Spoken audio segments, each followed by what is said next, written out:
Hello, my name is Chloe, welcome to my channel. Today I'm bringing to you my December TBR.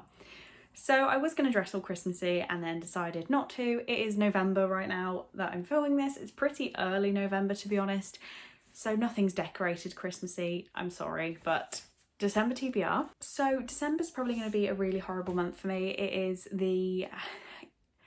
I was really excited to be spending some time in December with Cole. If you're unaware, my boyfriend lives in America and we're really struggling with the current US travel ban that stops anybody from the UK coming into America because of coronavirus.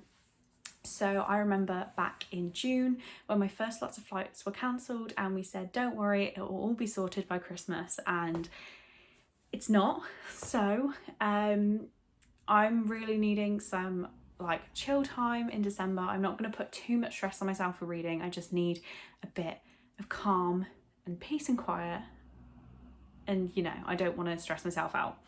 Saying that, I've got the most uplifting book to read with Brittany for Sisters Approximately. We're going to read something we're both really excited about, and that is The Anatomical Shape of a Heart by Jen Bennett. So if you're unaware, I run a book club with Brittany called Sisters Approximately, and Brittany is I was going to say Brittany is Cole's sister. She is Cole's sister, but she, for all intents and purposes, is my sister. And obviously the travel ban is stopping me from seeing her too.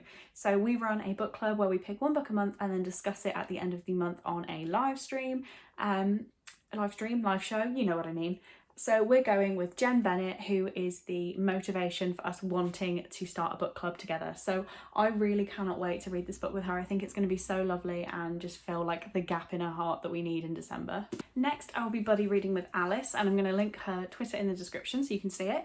We're reading Where Did You Go, Bernadette, or Where'd You Go, Bernadette, rather, by Maria Semple.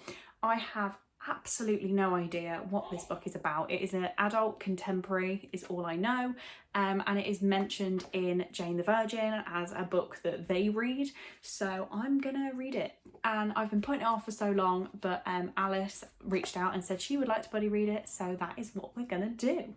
Next, I have another buddy read of a book I keep putting off, and that is Cinder by Marissa Meyer. So I'm reading this with Helen and Connor. Again, both will be linked in the description. And we were going to do this in November, but we've pushed it to December, so I have to read it in December. And I'm really excited for this. This is a Cinderella retelling mixed with cyborgs.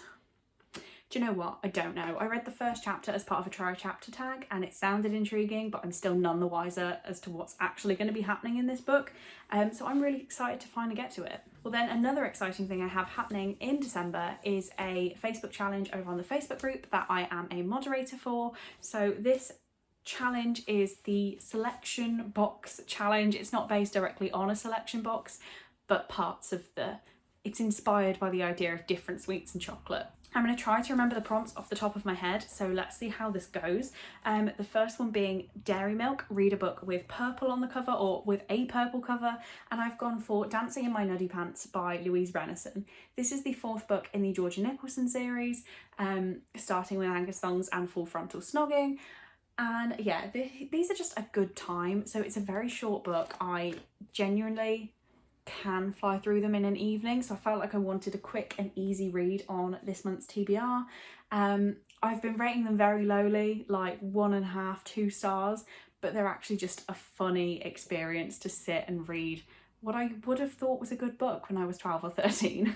Next is Skittles, read a diverse book, and I have gone for Crazy Rich Asians by Kevin Kwan. This is a book I've been putting off for so long because it doesn't look that chunky, but the words are tiny on the page and I know it's going to take me a long time to read. I've also put off watching the movie just because I'm desperate to read the book first, but still haven't read the book. So this is about New Yorker Rachel Chu, who agrees to spend the summer in Singapore with her boyfriend Nicholas Young. She envisions a humble family home and quality time with the man she hopes to marry, but Nick has failed to give his girlfriend a couple of key details. One, that his childhood home looks like a palace, and 2, that he just happens to be the country's most eligible bachelor. Soon, Rachel's relaxed vacation turns into an obstacle course of old money, new money, nosy relatives, and scheming social climbers. So this does sound like a really good time. I'm just daunted by the size of it, but I feel like I am really going to love this. Next, we have Yorkie, read a book by a male author, and I've gone for Thunderhead by Neil Shusterman. I read Scythe a couple months ago and I absolutely loved it, so I need to get onto the sequel. Like, I'm really excited to pick this up. Again, it's just a pretty big book. The words are a bit bigger on the pages than with Crazy Rich Asians, but it is a bit of a chunker. So Scythe, being the first book, is about a world where all obstacles to life, I guess you could call them, have been eradicated. There is no illness, nothing's wrong with the world, like it's perfect. But that does mean that nobody dies and there is a bit of a population crisis. So scythes are employed and they have to be trained up, and it is their responsibility to cut back the population, and they have to choose who to kill, how to kill them. It's intense. So in the first book we have Rowan and Citra, who are taken on as scythes apprentices. And it's just a really good time. I think I gave that book 4.5 stars, so I'm really excited to see what I think of this one. Next we have Double Decker, read a book with a two-word title, and I've gone for Blue Bloods by Melissa de la Cruz. I am sort of cheating here. I have a 20 books to read in 2020 challenge, and I completely forgot about this book, and while getting ready to film that video I noticed that I hadn't read this yet, so Blue Bloods fits perfectly. This is a vampire book that I read a very, very long time ago. It was early teenage years and I thought it was amazing, so I rebought myself books 1 to 5 in the series and I haven't picked them up yet. I really do think this is quite an old book now, published in 2006. Oh, in the United States, and first published in Great Britain in 2010, so you know, that's a bit of a difference. So I would have bought this when I was in my mad Twilight phase. Need to get to it. It's really short, hopefully fly through it. Next we have Milky Way, which is read a book with stars on the cover or in the title, and I've gone for The Little Prince by Antoine oh god, why do I always try and I don't research it? We all know who, oh, sorry about my nails now, this is going really, really awfully. But there are some stars on this cover, and it's a very cute little classic book that I don't actually know what it's about. Is it essentially a middle grade classic? I believe it is. And I have this gorgeous little edition that was gifted to me by Emily over at Emily Kathleen Reads. And I just think it will be a good time to get this very lovely book off my TBR, but it's also a very short read to fit onto this readathon.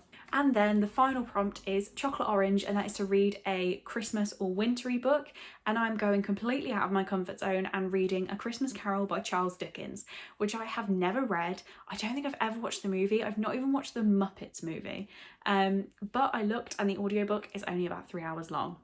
So I'm definitely going to do that while I'm working one day, get me in a bit of a Christmassy mood, and I just feel like it's a good time to tick a classic off my list when I don't typically read a lot of them.